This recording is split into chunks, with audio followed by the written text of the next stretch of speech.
Hey everyone, it's Jane McLeod here live and fans of the framework. Happy Thursday! I sincerely hope and pray that you woke up well like I did today. What I'm talking about today is humanism in telemedicine. Very current and great topic.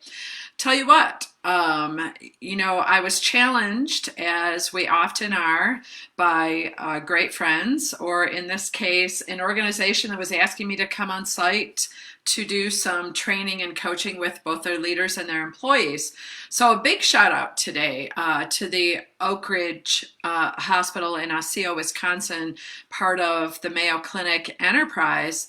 And even before COVID crisis happened, when we were planning this event way back in December and January, they said, Jane, we really need you to give us some great tips on humanism in telemedicine. Some were really challenged with making sure that compassion reaches through a computer, right? Compassion needs to reach through the computer. So thank you so much, and we're going to talk about you challenging us at the end of my live. So, I'm going to say provider a lot during this live, and this particular live that I'm going to do for you is giving you great tips for those people who already had a great, what we refer to as bedside manner.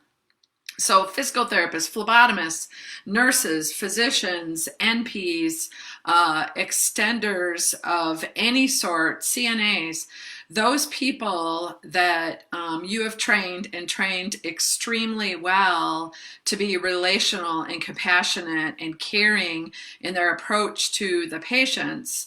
And now they're just faced with, we have to do it in a different way. We have to do it in front of a television screen. We have to do it in front of a computer.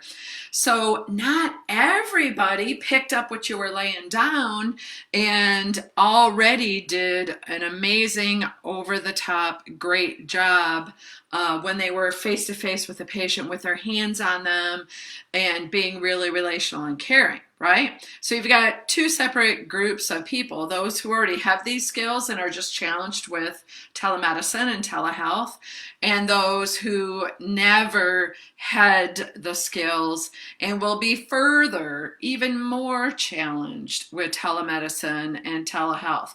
Well, you have to create a sense of urgency with everything, right? With great positive change comes with starting and creating that sense of urgency. That's from Cotter.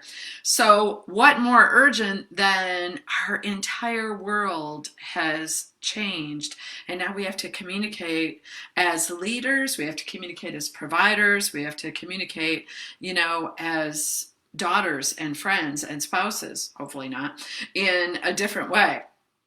So let's get started. What I'm saying, essentially the point I'm trying to make with that is you may have to create two trainings. One, you could send, your really high performing relational providers at the bedside my video from today, and they will get some great tips from it. But others, you might have to have a different form of training. So, sense of urgency, don't forget that, okay? So when a true connection, this is research done from the Arnold P. Gold Foundation, and also done at in Boston, Massachusetts, at a big academic center out there. But when true connection is made between a patient and their provider, then health outcomes are better. Okay, true relationships equal better health outcomes. So the human connection that happens between a patient and their family and any healthcare provider is not a bonus, right? Or a nicety. It's not fluff. It's really a core competency of healthcare. Core competency in healthcare. So I've got 4 tips for you today Okay. Number one is you've heard of the golden hour in trauma, right? Well, the Arnold P. Gold Foundation talks about the golden moment in telemedicine. The golden moment, that we have one moment at the beginning of every interaction with our patients to take our hands off the keyboard, okay, and to simply ask, how are you today? Not what brings you here today, which is commonly the first question, all right? But look straight at the camera, look straight at the human across from you without your keys on the keyboard, which is difficult when they're right there in front of you, right? And say, how are you today? How are you today? So it's called a sacred time. It's the start of every appointment that focuses on the patient, and the keyboard is literally maybe even a mindful set aside the keyboard, or let's just talk about how you're doing right now. Okay, I really want to hear it. So remember the golden minute, not the golden hour in trauma, but the golden moment, okay, sacred. Number two is to use narrated care. What we mean by narrated care is really put some mindfulness between words that are going to work, okay? And use the narrated care to build bridges between the patients and yourself instead of gaps. Bridges versus the Grand Canyon. Bridge the distance.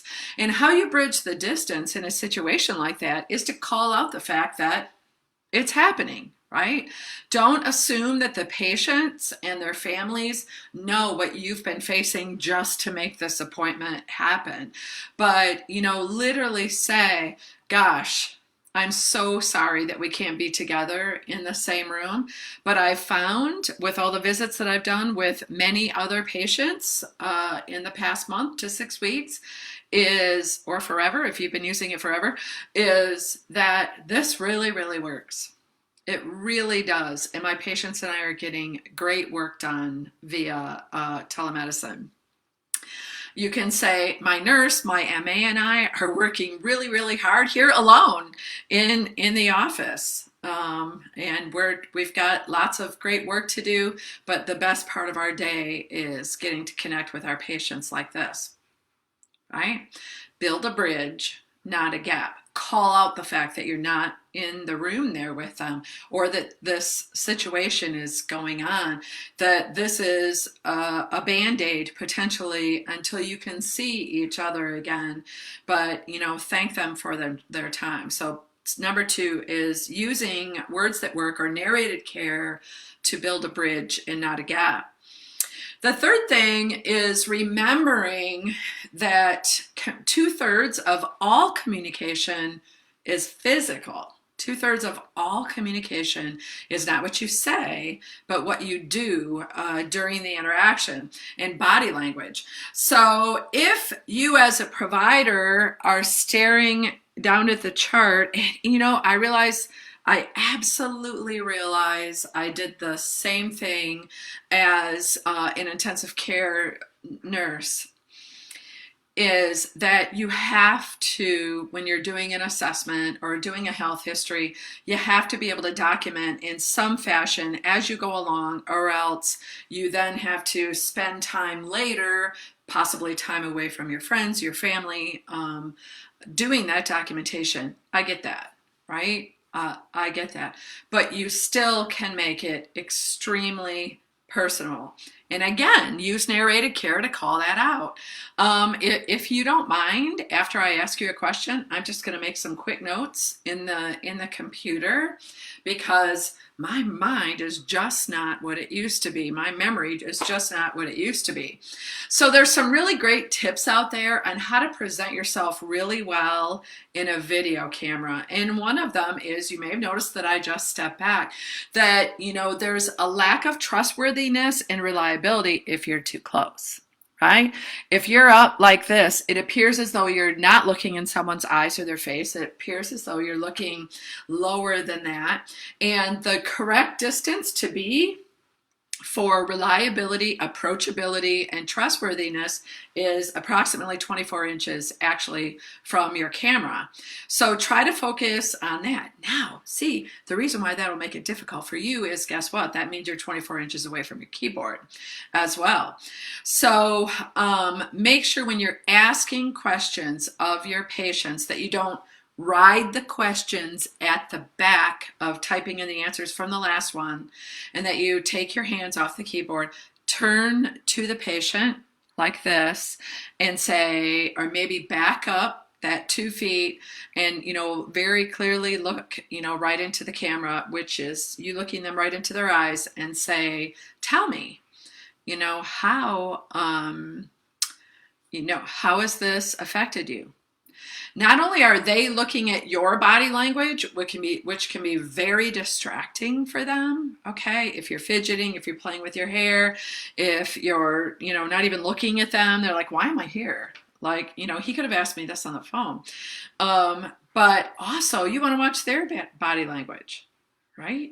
Are they really well? Are they really okay? What's really going on with your patient today?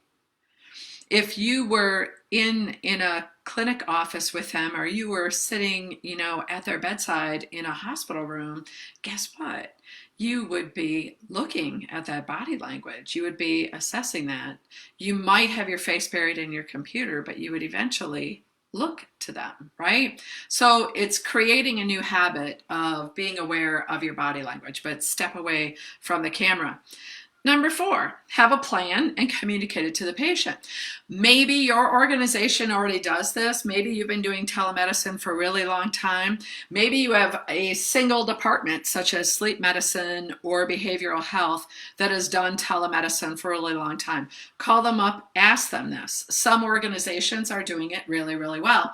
I recently had a telemedicine telehealth appointment with a brand new physician that didn't know me.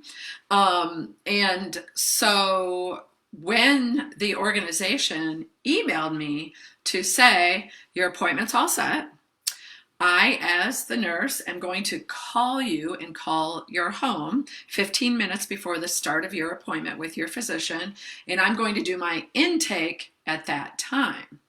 Then I will hang up the phone, you will go into a virtual waiting room, and the physician will join you in this virtual waiting room. So I'm like, okay. Now, mind you, people, I've been a registered nurse for 38 years. I should have, and I've been to the doctor countless times, I should have known what the intake process was.